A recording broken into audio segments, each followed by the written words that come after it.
Hello guys, आपका welcome है हमारे भोलू घेट लाइफ में। आज मैं फिर से एक नए वीडियो के साथ मैं आप सभी का वेलकम करता हूं। दोस्तों, अभी मैं पटना दानापुर में पहुंचा हुआ हूं और यहाँ पे भी छोटा सा फार्म है, 10 गाय रखे हुए हैं और यहाँ पे किसी तरह फार्म मैनेज किया जा रहा है। काफी दिनों से चलाया जा रहा है। क्या क्या दिक्कतें यहाँ पे आ रही थी वो सब इनसे जानेंगे। और यहाँ पे मैं किस लिए आया वो आप लोगों को आप मालूम चल गया होगा, क्योंकि बहुत सारे मैंने वीडियो ईट के ऊपर मैंने बनाया है। क्योंकि अभी हाल फिलहाल में ही मैं औरंगाबाद गया था, वहाँ पे आपने देखा कि एक बहुत बड़ी गाय जो कह सकते हैं कि थी, काफी वेट गेन थी उस गाय के अंदर। लेकिन वो सिर्फ अफसोस की बात यह थी कि उस बच्चे से ही कि अंधी गाय थी। लेकिन उस किसान ने उस गाय को रखे हुए थे और 2 साल से प्रेग्नेंट चेक करवाने के बाद जो है वहाँ के लोकल एआई वर्कर कह सकते हैं कि जो थे उन्होंने चेक करके ये बता दिया था कि प्रेग्नेंट है 3 महीने में ही। और उसके बाद जब 9वें महीने में चेक करवाया तो वो प्रेग्नेंट नहीं निकली। दोबारा उसको फिर एआई किया गया और फिर भी वो प्रेग्नेंट नहीं हुई। काफी दिक्कत था उसको, जो कि हमने ट्रीटमेंट कर दिया है। आने वाले समय में आपको ये भी दिखाया जाएगा कि क्या उतना ज्यादा वेट की भी गाय दूध कर सकती है। क्योंकि हमने एक वीडियो उसमें ये भी ऐड किया था कि वहाँ पे ही एक बछड़ी थी जिसको हमने किट से दूध निकाल कर और आज अच्छा खासा दूध निकाल रही है। वहाँ के फार्मर जो थे वो भी खुश थे काफी। वहाँ देखे कि जब भी एक जो किट ले लेगा वो हमको दोबारा याद जरूर करेगा किट लगाने के लिए। तो सेम जगह होता है, सेम प्रोसेस होता है। जो हमारे नए जो कस्टमर जुड़ते हैं सिर्फ ये धुकमुक में रहते हैं दूध करेगी या नहीं करेगी, लेकिन दूध आने के बाद वो सब भूल जाते हैं और फिर सपोर्ट में लग जाते हैं। तो चलिए आज फिर से एक नए जगह पे आए हैं और यहाँ पे आनंद जी हैं, उनसे मैं मिलाता हूँ, उनसे पूरी बातचीत करता हूँ। तो आनंद जी, आपका स्वागत है हमारे चैनल। आनंद जी, आप फार्मिंग लाइन में कब से आए?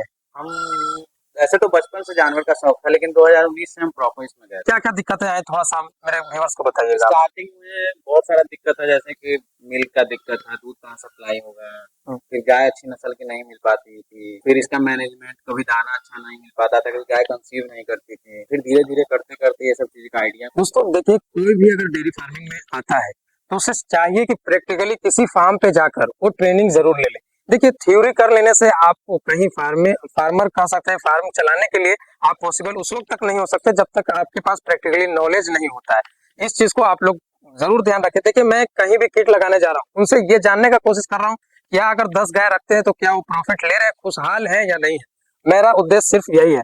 तो और चीजें पूछता हूँ। तो आनंद जी, अब कहाँ तक पहुंचे और आपका प्लान, आपका क्या क्या हो रहा है? अभी हमारा टारगेट है कि फिर से हम फार्म को स्टेबल। नया सोच क्या है वो थोड़ा सा आप नया है कि जो भी अब गाय रखेंगे वो हाई मिल्किंग रखेंगे। तो हाई मिल्किंग का व्यवस्था कुछ चेंजिंग करना होगा, व्यवस्था चेंजिंग चेंजिंग होगा। जैसे में आप क्या अलग कुछ कर सकते हैं, लेकिन अभी का जो मैं देख रहा हूँ काफी बढ़िया आपने जो व्यवस्था किया कुछ हद तक ठीक है। 50-60% कह सकते हैं कि आपने जो बनाया है अंदर का एरिया जो भी है इनका, वो एरिया तो मुझे पसंद पड़ रहा है। लेकिन ये वाला एरिया आपका थोड़ा सा मुझे दिक्कत लग रहा है। ये एरिया में थोड़ा सा इसको ढलाई वगैरह करवा हाँ, के ढलाई वगैरह करके जब भी हाई मिलकर आएगी ना, उस गाय को पानी का व्यवस्था होना बहुत जरूरी है। फ्री होना उसको जरूरी है। जिस तरह हम अभी चाहे तो हम पानी पी ले, हमको मन है भूख लगी है तो खाना खा ले, ये चीज होना चाहिए। अगर हाई मिलकर को आप बांध कर रखेंगे तो हो सकता है गर्मी के दिनों में स्ट्रेस में ज्यादा आ रहेगी। और इसको फार्म में क्या क्या दिक्कत आ रही है वो भी शेयर करें। काम में अभी सबसे बड़ा है कि गाय सारी हाँफ रही है। तो हाँफ रही हाँफने के कारण क्या हो रहा है कि बॉडी इसको टूटा है। अब बॉडी इसको टूटेगा तो दूध नामुमकिन है कि घटेगा इसका। बिल्कुल घटेगा। काम के लॉस का बहुत बड़ा कारण बनता है, क्योंकि दूध ही एक ऐसा चीज जिससे आप पैसा कमा। बाकी और चीजें उससे बाकी नहीं और कमाया कोई जा चीज सकता ऐसा है। नहीं जिससे आप पैसा, लेकिन सबसे बड़ा इसका प्लस पॉइंट। और ब्रीडिंग के बाद बताइए कि ब्रीडिंग तक कहाँ तक आता है? ब्रीडिंग में हम स्टार्टिंग में सीमेंट खोजते थे, लेकिन यहाँ पे मिल नहीं पाता। लेकिन अभी कुछ दिनों से हम ब्रीडिंग पे काम कर रहे हैं, जिसमें एबीएस का सीमेंट हम यूज किए हैं। एक बच्चा भी मेरे पास एबीएस का आया है और 2 गाय में एबीएस का सीमेंट लगा हुआ है। एक में डस्टर लगा हुआ है, एक में पाइपर लगा हुआ है। एबीएस का सीमेंट कहाँ से खरीदते हैं आप? और एबीएस का सीमेंट यहाँ पे एक सर है तिवारी, राजू तिवारी जिनका नाम है, अच्छा, उनके थ्रू यहाँ पे जो बीडीएस से हम लोग का ग्रुप जो है बीडीएस। अच्छा अच्छा, चलिए बढ़िया। सेमेंट मतलब आसानी से आप लोग को मिल जाएगी। गाय अभी गर्मी के दिनों में स्ट्रेस फील कर रही है, स्ट्रेस फील करने की वजह से गाय थोड़ी सी दुबली है। बाकी मैंने जहाँ तक मैं इनकी गायों को देखा, फीडिंग इनका जो है काफी बढ़िया है।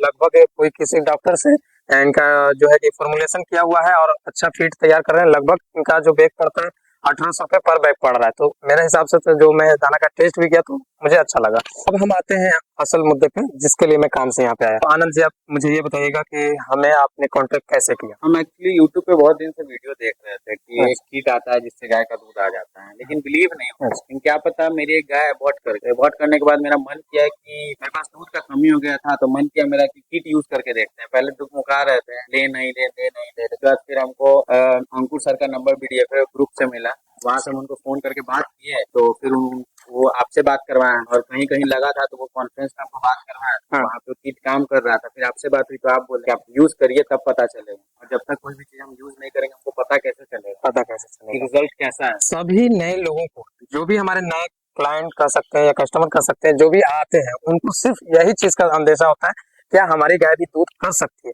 तो मैं उन सभी लोगों को मैं कहना चाहूंगा कि दूध एक 110% दूध करेगी, वो हमारा गारंटी रहेगा। आपको सिर्फ मेरे लिए इतना करना है कि किट का जो भी पेमेंट होता है और आपका जो एड्रेस होता है वो मुझे व्हाट्सअप करें, बाकी काम मेरे ऊपर छोड़े। किट का रिजल्ट के बारे में भी किसी तरह का कोई वीडियो आपने उठाकर देखा हो, हाँ, किट का कहीं पे वीडियो रिजल्ट भी था। जैसे अगर आपकी गाय 14 से 15 लीटर दूध वाली है तो उनका कहना है कि 12 से 13 लीटर दूध तो आराम से आ जाएगी, 80% हमारे किट से 80% दूध निकालेगी। निकालेगी। अब देखना ये है कि किट लगने के बाद क्या रिस्पॉन्स मिलता है, वो भी हाँ। आपको आगे बताया जाएगा। बिल्कुल बताया जाएगा। बिहार का जो उदाहरण है, जो मनीष जी जहाँ पे हम आज से 1 महीना पहले गए हुए थे, वो उदाहरण है।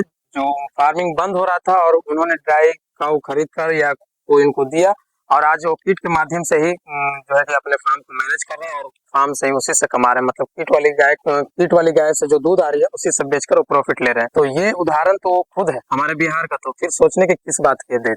बस जब हम और हमारे डॉक्टर अंकुर जी अगर हैं, तो मैं समझता हूँ कि जितने भी स्लॉटर हाउस जाने वाली गाय है उनको रोकने के लिए हमारा सिर्फ उद्देश्य यही है कि किट से ही रोका जा सकता है, बाकी दूसरा कोई ऑप्शन नहीं मुझे में। किट क्यों लगाना चाहते हैं? कीट लगाने का सबसे बड़ा रीजन है कि गाय जब दूध देना बंद कर देती है तो गाय को आप करिए सफैया करवा दिए, उसके बच्चेदानी का, उसको मेडिसिन दे दिए, हर चीज करने के बाद अगर जानवर नहीं कंसीव कर रही है तो लास्ट ऑप्शन आता है कि उस गाय को बेच दीजिए। तो बेचेगा तो उसको लेके कौन जाएगा? लेके जाएगा उसको स्लटर हाउस वाला है, और किसान सच पूछे तो स्लटर हाउस को देना नहीं चाहता है, वो उसकी मजबूरी होती है, बिल्कुल सही। मजबूरी में ही वो देता है। लेकिन अगर कोई ऐसा ऑप्शन निकल जाए जिससे कि स्लटर हाउस गाय को नहीं देना पड़े तो किसान, नॉर्मल सा बात है, कोई भी किसान चाहे कि हम कुछ पैसा खर्च करके और अपनी गाय को दूध पे लें। और सबसे बड़ी बात है कि अगर कीट का यूज करते हैं तो इन लोगों का कहना है कि गाय कंसीव भी कर जाती है। तो अगर गाय मान लीजिए कीट यूज करने के बाद दूध पे भी आ गए और उसके बाद अगर गाय कंसीव कर जाती है तो इससे बड़ा बेनिफिट क्या है डेयरी वाले? ये बहुत बड़ा प्लस। और नेक्स्ट ऑप्शन भी तो नहीं बचा हुआ है। नेक्स्ट ऑप्शन भी कुछ नहीं बचा हुआ है। जो भी रिफ्टर है उसके अलावा हमारे पास कुछ ऑप्शन बचता नहीं कि हम करें तो क्या करें। मार्केट में एक ऑप्शन तो है कि हाँ कीट के थ्रू आप दूध निकाल सकते हाँ, हैं, ये एक बेटर ऑप्शन है। जो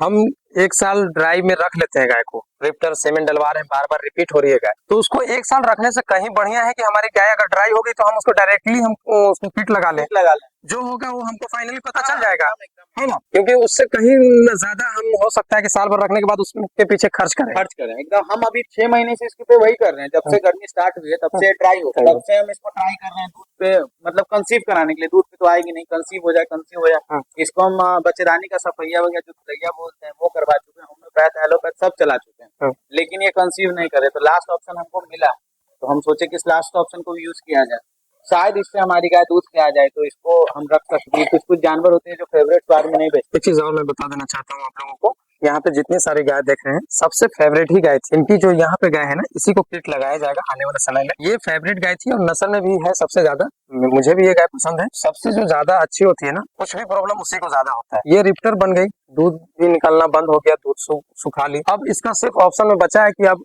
आनंद भाई के पास अगर इस गाय को देखना है, हमारा ही एक किट है जो इसको दूध पे ला देंगे तो इनको भी सहूलत हो जाएगा। और उसके बाद अगर प्रेग्नेंट कर जाती है तो इसका भी लाइफ बढ़ जाता है।